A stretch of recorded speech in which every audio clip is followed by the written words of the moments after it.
Hey everyone, welcome back to my YouTube channel, and today I'm going to be doing a Q&A all things Airbnb. I posted a poll on my Instagram and you guys submitted all of your questions, so this is going to be a brief Q&A going over some of your guys' questions about Airbnb. And if you guys want to be a part of the next Q&A, it's going to always be on Instagram, so make sure to follow me on Instagram. Without further ado, let's go ahead and get started and jump into these questions. The first question is from Claire, and she asked how to pitch to rent apartments.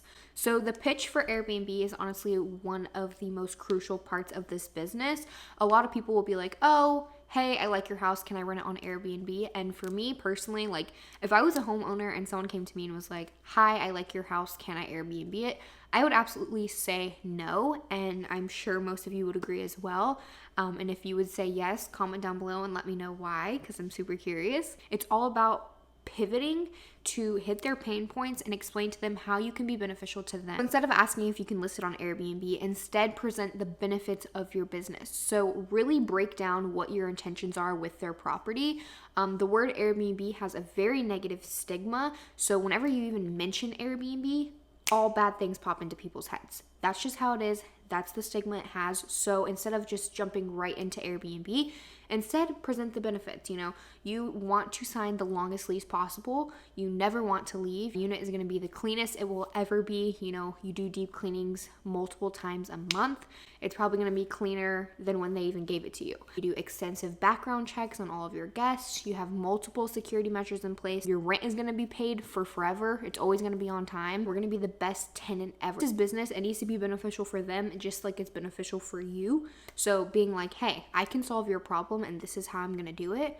People are just going to be like, take the units. Take the units. How much was out of pocket startup costs? Did you get a business loan? So out of pocket, I only paid about $800 for my first 3 properties. These 3 properties were 1 bedroom, 1 bath apartments in the same complex. And the only reason I paid $800 out of pocket was because I needed to pay the security deposits and startup fees for like the Wi-Fi, electric, all of that. Everything else was put onto business credit. I used the bank's money to fund my business.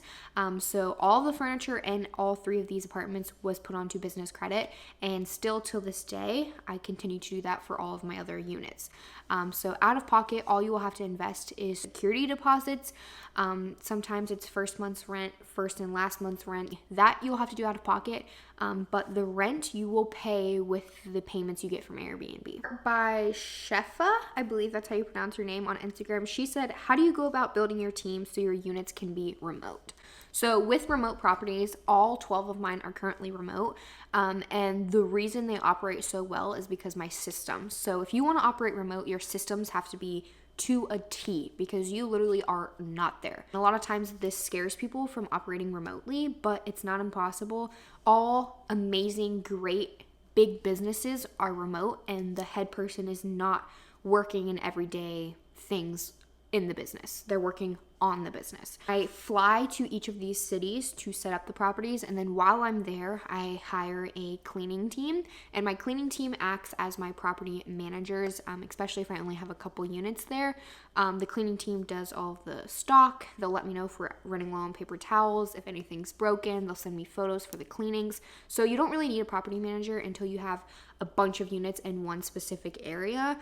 In the beginning, you can just use your cleaning team as a property manager. Automation systems, so automated messaging, communication. So I use Discord to communicate with all of my cleaning team. I have a handyman. He's kind of on call, and I pay him a little bit extra since he is on call. But if anything goes wrong, and say the maintenance team at the apartment complex isn't available, I call up my handyman, and he is on the ground actually in that city able to fix any issues that I may have. Check-in is all automatic, so there's a self-entry keypad where they send a code, they can check in. So really, I don't have to be there. The cleaning team does the cleanings and my handyman is there if anything goes wrong.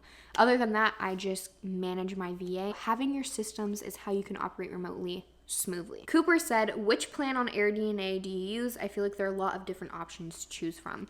So AirDNA is actually extremely expensive. One of my students sent me a screenshot before she joined my course and she was like, AirDNA is $5,000. Like, did you pay for that? So yes, I bought a AirDNA full access, so I can see every single state, every single analytic for everything. And it's really expensive, but I give AirDNA access to all of my students. So if you join my course, you get free AirDNA access. You can see every single state, every single analytic, everything is unlocked, and it's a lot cheaper. But if you're not a part of my course and you're looking to get into AirDNA, you can either just buy it yourself, which is really expensive, or you can go in Facebook groups and try and find a group of people who collectively are splitting AirDNA. I see those sometimes. I'm not sure how safe they are, but that is also an option. But yeah, AirDNA is the best market analysis tool out there. You definitely need it if you want to take Airbnb seriously. I use it every single day, and so do my students. Someone else said, realistic startup cost and monthly cash flow need for one unit, also expected time to break even. So breaking even honestly depends on the size of the unit and the location of the unit. You can typically expect to break even between 4 to 6 months of going live. Some units I've broke even way sooner than that, and other units were closer to the 5 and 6 month range. So it just varies.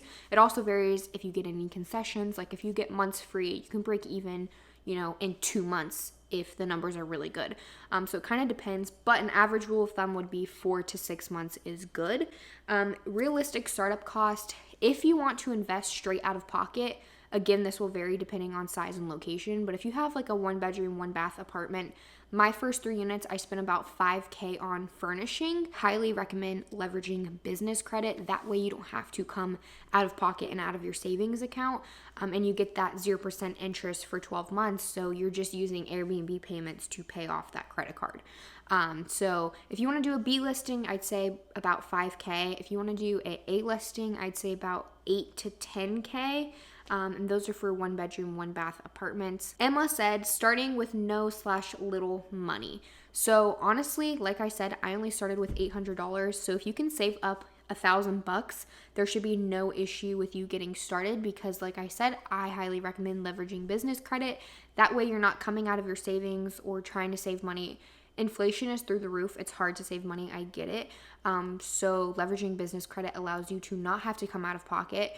And then also, if you don't have the best personal credit, because in the beginning it will be a mesh credit check, you can focus on building your business credit. If you can find an investor or a business partner, they like your idea, your vision, they provide the money, you provide the brains. That's also a great option if that's a possibility for you. You can also do co-hosting. Co-hosting is basically where you do all the guest communications for someone else's property. So you don't even sign the lease. You're not doing arbitrage. You're just messaging, responding to inquiries, sending payment requests, all of that good stuff for other people's properties, and that's 100% free.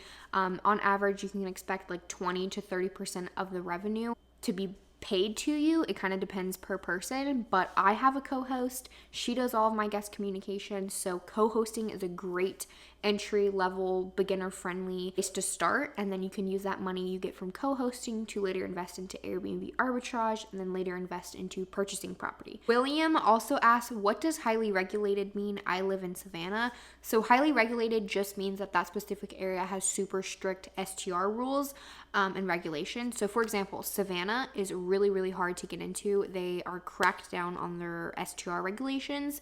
I've talked to the city and just people there in general. Some people have been on the waiting list for a permit for like 10 years, and you can't even list on Airbnb unless you have a permit code. So your listing can't even go live unless you have that license number. Same for Nashville. Nashville has super strict regulations. It's not impossible to get into, it's just a lot harder. So a harder barrier to entry is a good thing, because once you're in there, there's a lot more money to be made, but it also scares a lot of people away.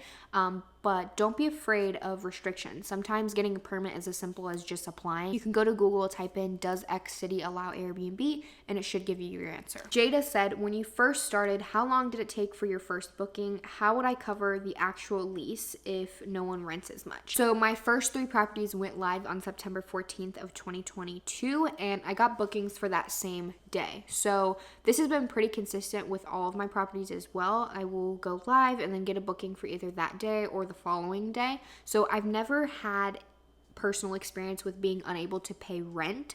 And I think this has a lot to do with how much market research and deal analysis I do. If you do extensive market research and extensive deal analysis, there should be no reason that you are not making money to pay the rent.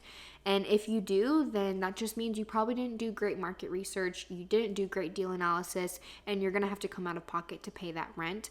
There is so many ways to optimize a listing to where you should have no problem making that money and making profit. Like, you can do rooms, you can list on other platforms, not just Airbnb.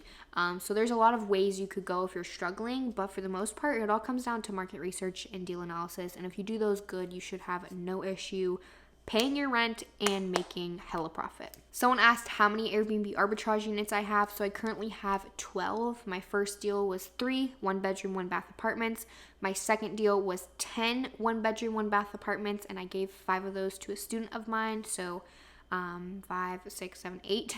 And then my most recent were 4 3-bedroom, 2.5-bath townhomes. That puts me at 12 Airbnb units, and I'm in the works of signing some more deals very soon. So super, super excited. Megan said, do you focus on midterm or short-term rentals? Do you have to accept whatever length people want to stay? So I have my calendars fully open. So that means you can book for 1 night or you could book for 3 months. It honestly just, I'm open to whatever. Short-term rentals, there's definitely a lot more money to be made because you can have people stay for 1 night, charge them a cleaning fee, charge them a high rate, and then you have only 1 night on your calendar booked off. Rather than someone staying for a week, they get a discount and then you only get 1 cleaning fee. So there's a lot more money to be made with short-term rentals, and I really do try to prioritize those. But if a midterm or long-term rental comes around and the numbers make sense, I do not shy away from accepting it. I'll insert some screenshots of my calendars where I have a midterm rental actually right now. She's staying for a little over a month. And then I also have another property, another unit that has a bunch of short-term rentals. People staying for 1 night, 2 nights, 4 nights. So yeah, I'm open to everything, but short-term rental is definitely the goal because there's just so much money to be made. How many landlords/owners said no before you landed your first unit? So I can't even count on my hands how many people said no to me. It's just a part of this business model. You are going to be told no, and if you cannot withstand being told no, then you're just not going to make it in this business. Even today, although I have 12 units, I'm still told no every single day because I'm continuing to outreach, and it's just, you're always going to be told no. Not everyone is going to say yes to you, and if it was easy, everyone would be doing it. It's not simple, but it's not hard. You just have to put the work in. This business model has like a proven formula, just like everything else. You rinse, you repeat, you put the work in, you will get a yes. But when people do 100 leads and they get 100 no's, a lot of them will stop, but the 101 or 105th message you send could be a yes. So yeah, you're going to be told no, get used to it, but it will be worth it whenever you get that yes. That is it for today. I hope you guys enjoyed this Q&A. If you have any more questions, feel free to leave them in the comment section down below or head over to my Instagram. Like I said, I'm super active on there. Follow me on Instagram, follow me on TikTok, and other than that, I look forward to chatting to you next week. Bye.